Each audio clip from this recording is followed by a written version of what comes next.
साथियों आज हम इस वीडियो में देखने वाले हैं सी टेट जुलाई 2023 की दृष्टि से साथियों सीडीपी एंड पेडागोजी यानी साथियों बाल विकास और शिक्षा शास्त्र की 1000 प्लस क्वेश्चन की सीरीज की क्लास नंबर 19। साथियों इस क्लास में हम क्वेश्चन नंबर 541 से क्वेश्चन नंबर 570 तक देखने वाले हैं। साथियों यह आपके लिए मॉक टेस्ट नंबर 19 होने वाला है। इस वीडियो में हम साथियों प्रीवियस ईयर क्वेश्चन को देखने वाले हैं। साथियों इस क्लास का मात्र एक ही उद्देश्य है, आपकी 30 में 30 की तैयारी करवाना। हेलो नमस्कार साथियों, स्वागत है आप सभी का ड्रीम एग्जाम स्टडी प्लेटफॉर्म पर। साथियों वीडियो को शुरू करने से पहले आपसे एक निवेदन है कि यदि आप हमारे चैनल ड्रीम एग्जाम स्टडी पर नए हैं तो चैनल को कर लीजिए सब्सक्राइब और साथ में बनी बेल आइकन जरूर दबा लीजिए ताकि जब भी हम अगला वीडियो अपलोड करें आप तक नोटिफिकेशन सबसे पहले पहुंच जाए। चलिए साथियों वीडियो को शुरू करते हैं। साथियों क्वेश्चन नंबर 541, निम्नलिखित में से क्या विद्यार्थियों के बीच किसी कार्य की संरचनात्मक समझ को सुसाध्य करने में सहायक है?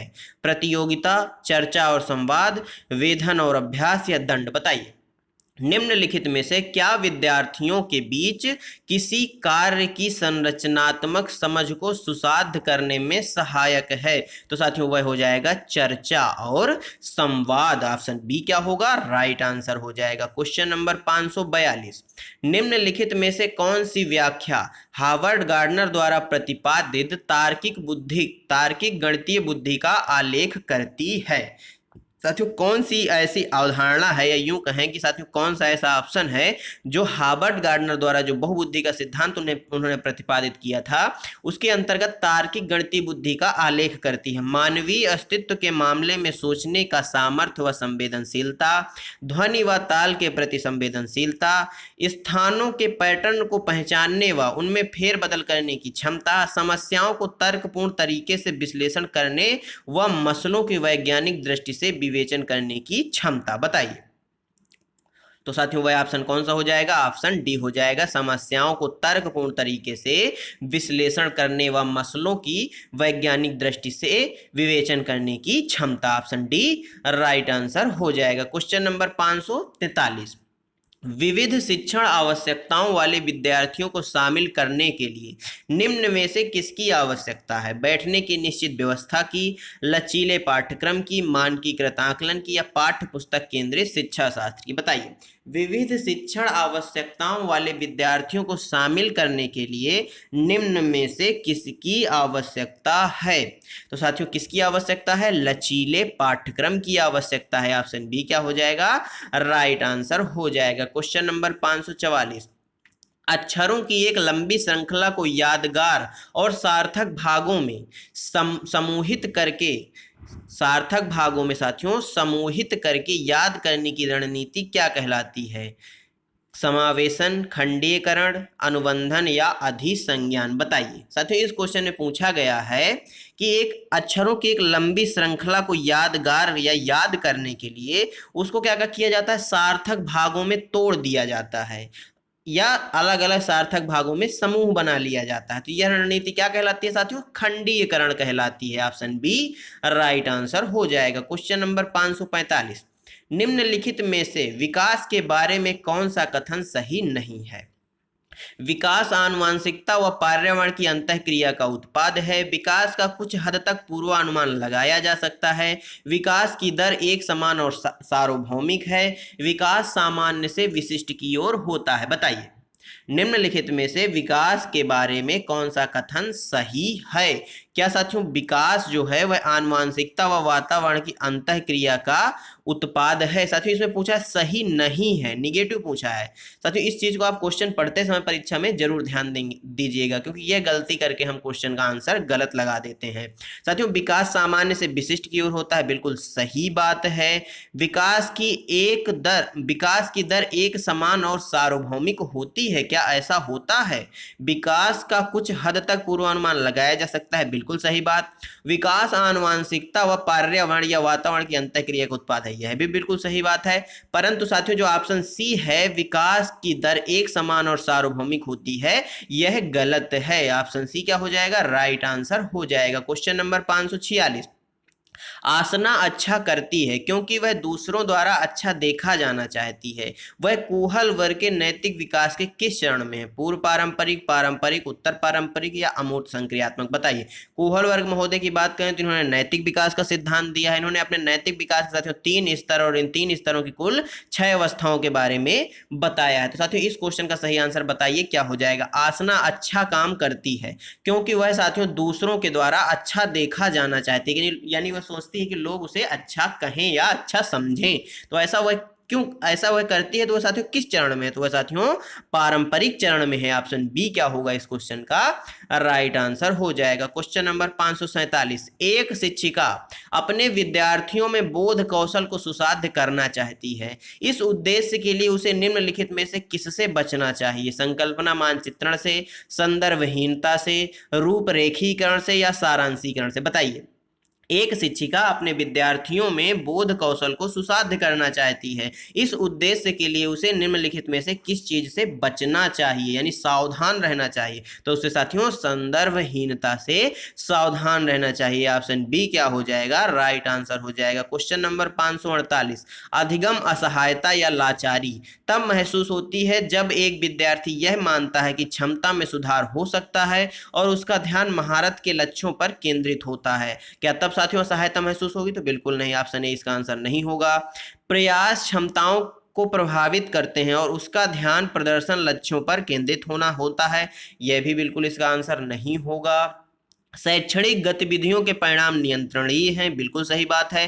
शैक्षणिक गतिविधियों के परिणाम अनियंत्रित होते हैं। जब बालक ऐसा सोच लेगा तब साथियों वह लाचारी और अधिगम असहायता महसूस करेगा। ऑप्शन डी क्या होगा राइट आंसर हो जाएगा। क्वेश्चन नंबर 549, 5 साल की बच्ची क्या कर सकती है? संभावित कारणों और उनके प्रभावों की परिकल्पना, घटनाओं की वैज्ञानिक रूप से जांच करने के लिए जटिल प्रयासों की योजना बनाना, प्रतीकात्मक और अमूर्त तर्कीकरण, लक्ष्य निर्देशित व्यवहार और प्रतीकात्मक खेल की शुरुआत। बताइए 5 वर्षीय बच्ची निम्नलिखित में से क्या कर सकती है? साथियों 5 वर्ष की बच्ची है, वह साथियों किस अवस्था में आएगी? पूर्व संक्रियात्मक अवस्था में आएगी।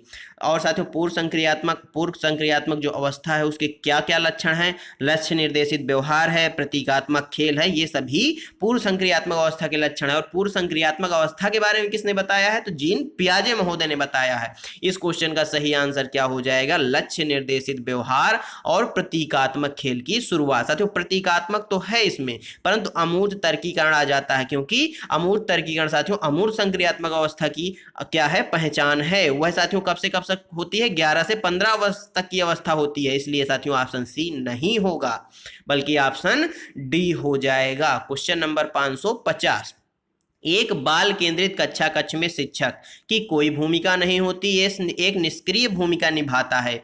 अधिगम को बढ़ावा देने के लिए एक सहयोगात्मक कक्षा संस्कृति का निर्माण करता है।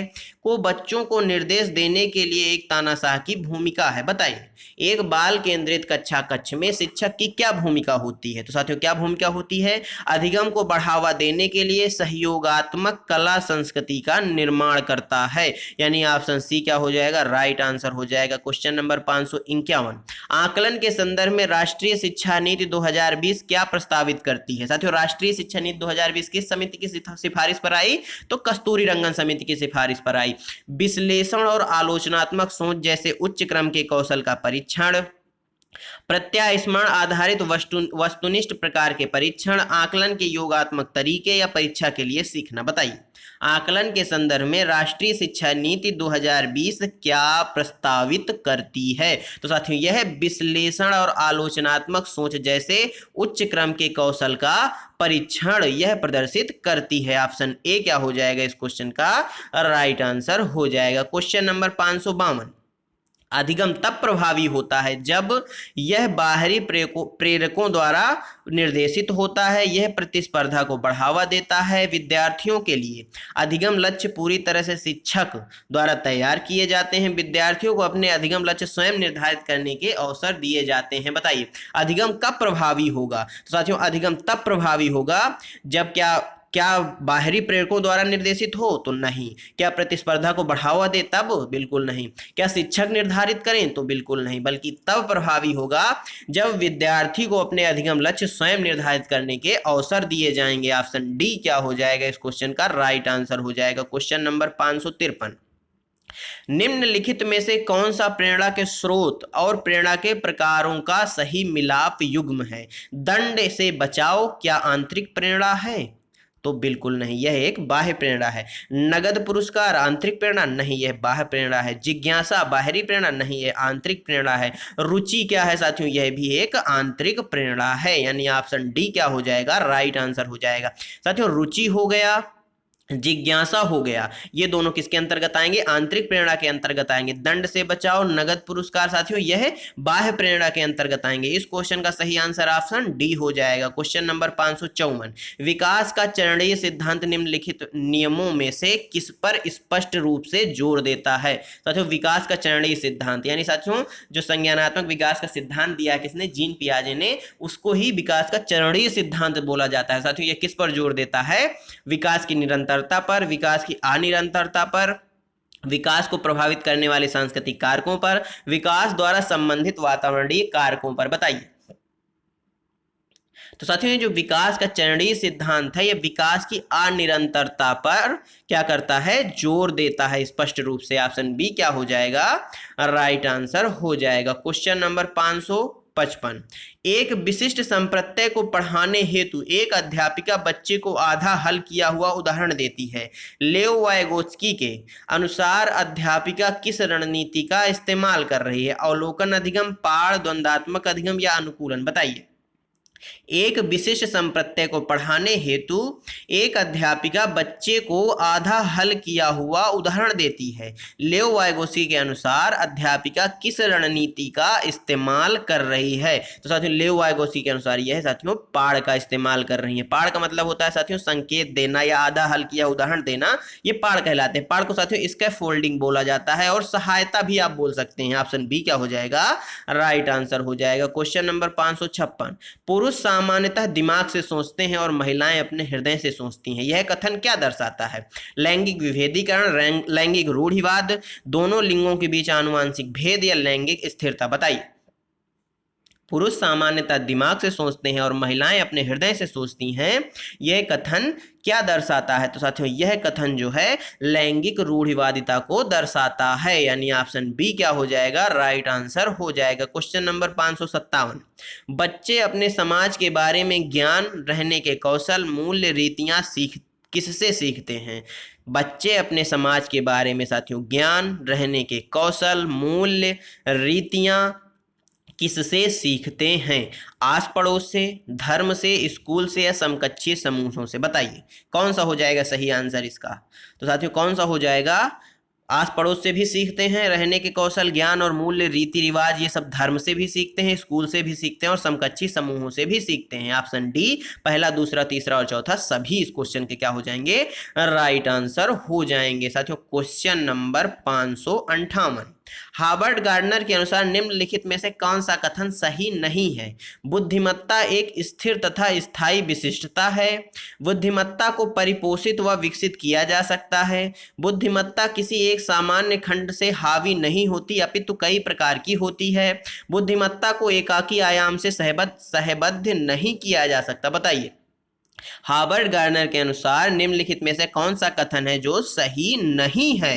तो साथियों हार्वर्ड गार्डनर का ऐसा मानना था कि बुद्धिमत्ता को एकाकी आयाम में सहबद्ध नहीं किया जा सकता, यानी ऑप्शन डी तो बिल्कुल सही बात लिखी हुई है। बुद्धिमत्ता किसी एक सामान्य खंड में हावी नहीं होती अपितु कई प्रकार की होती है, बिल्कुल, तभी इन्होंने बहुबुद्धि का सिद्धांत प्रतिपादित किया।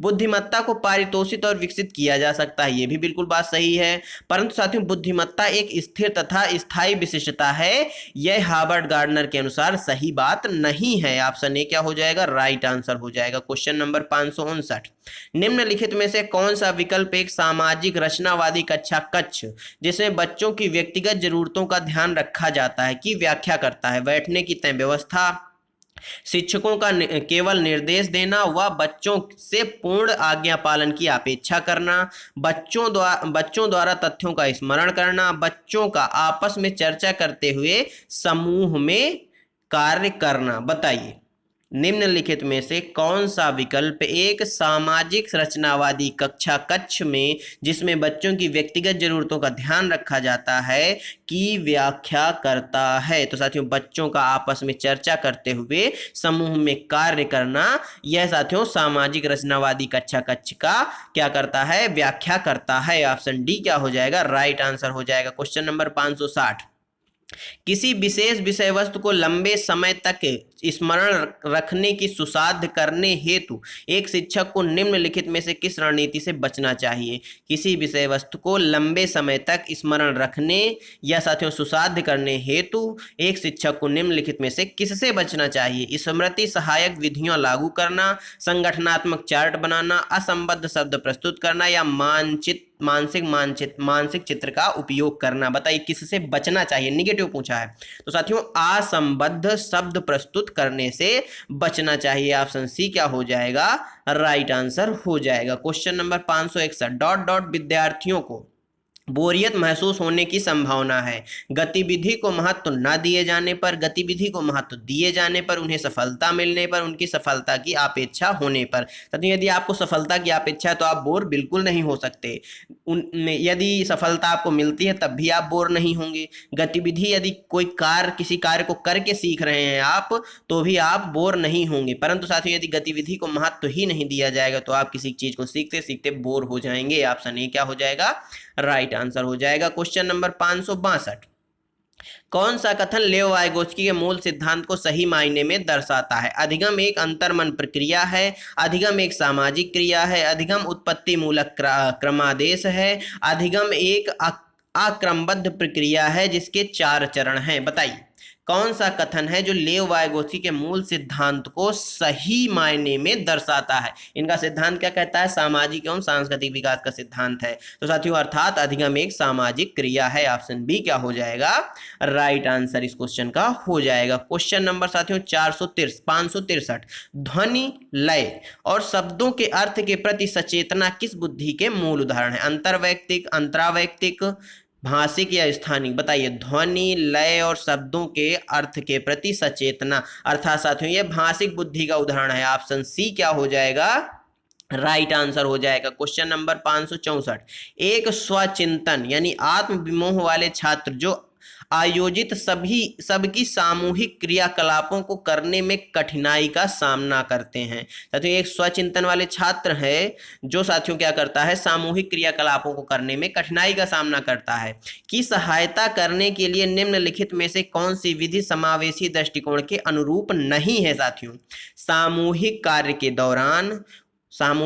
के दौरान उपयुक्त प्रत्यक्ष और लिखित सामग्री देना, बच्चे को कम शोर वाले विश्रांत वातावरण के युग्मों में कार्य करने की अनुमति देना, बच्चे को विशिष्ट स्कूल में भेजना, सामान्य कक्षा के प्रतिकारी ट्यूटर की मदद लेना। बताइए एक स्वचिंतन यानी आत्मविमोह वाला छात्र है जिसको साथियों सामूहिक क्रियाकलाप करने में कठिनाई होती है, तो आप साथियों समावेशी दृष्टिकोण के अनुरूप कौन सी विधि समावेशी दृष्टिकोण के अनुरूप नहीं होगी निम्नलिखित में से। बताइए उसकी सहायता के लिए कौन सी ऐसी विधि है जो समावेशी दृष्टिकोण के अनुकूल नहीं होगी। तो वह होगी साथियों बच्चे को विशिष्ट स्कूल में भेजना, यह समावेशी के खिलाफ है। ऑप्शन सी राइट आंसर हो जाएगा। क्वेश्चन नंबर 565, बच्चे किस शिक्षा शास्त्र द्वारा सबसे अधिक अर्थपूर्ण अधिगम करते हैं।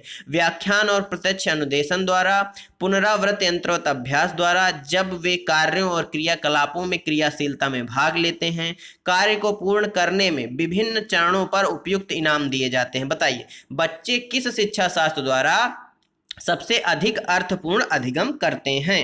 तो बताइए साथियों तो साथियों वह जब वे कार्यों और क्रियाकलापों में क्रियाशीलता से भाग लेते हैं। ऑप्शन सी राइट आंसर हो जाएगा। क्वेश्चन नंबर 566, सीखने की वह प्रक्रिया क्या कहलाती है जिसमें बच्चे स्कूल जैसी सामाजिक संस्थाओं में प्रवेश करके सीखते हैं? परिपक्वता, निष्क्रिय समाजीकरण, प्राथमिक समाजीकरण या द्वितीयक समाजीकरण? बताइए, सीखने की वह प्रक्रिया क्या कहलाती है जिसमें बच्चे स्कूल जैसी सामाजिक संस्थाओं में प्रवेश करके सीखते हैं? तो साथियों ये समाजीकरण की प्राथमिक समाजीकरण की संस्था कौन सी होती है साथियों? परिवार होता है।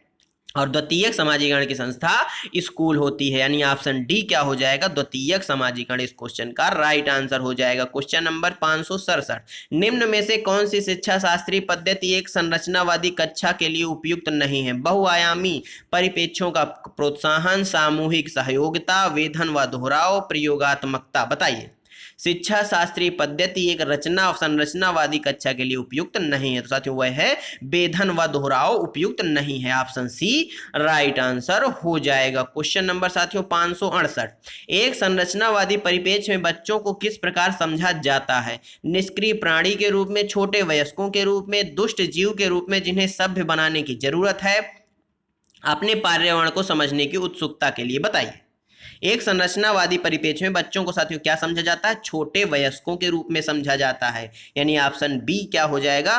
क्या राइट आंसर हो जाएगा? तो नहीं, ऑप्शन बी इस क्वेश्चन का राइट आंसर नहीं होगा, बल्कि क्या हो जाएगा? अपने पर्यावरण को समझने के उत्सुकता के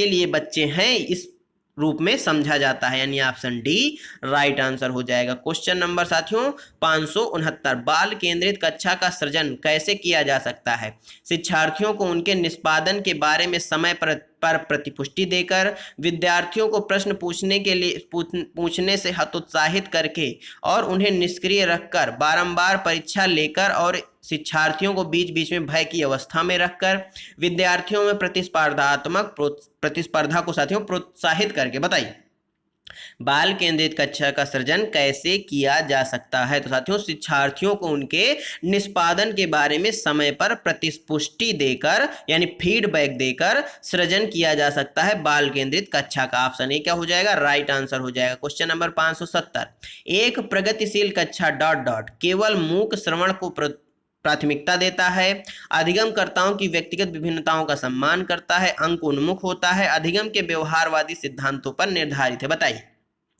एक प्रगतिशील कक्षा कैसी होनी चाहिए? साथियों एक प्रगतिशील कक्षा जो है वह अधिगमकर्ताओं की व्यक्तिगत विभिन्नताओं का सम्मान करता है। ऑप्शन बी क्या हो जाएगा? राइट आंसर हो जाएगा।